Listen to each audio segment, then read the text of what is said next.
All right, for the last two questions, you are going to rewrite the sentences and add commas and quotation marks.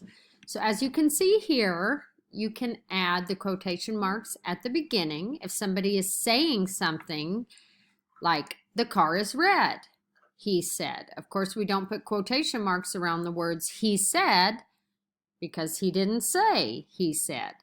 So you would put the quotation marks before the car is red, then you put a comma, and then the quotation marks, because that's what the car is red is what he said, and then the words he said, period. Or it might come at the end. You could have he said, comma, quotation marks, the car is red, period, quotation marks. The punctuation goes inside the quotation marks.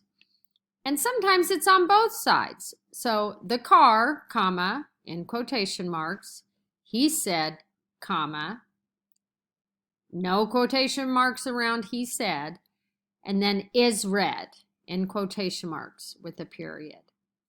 Do your best on the next two. I know it's new and we're practicing it on IXL, so do your best.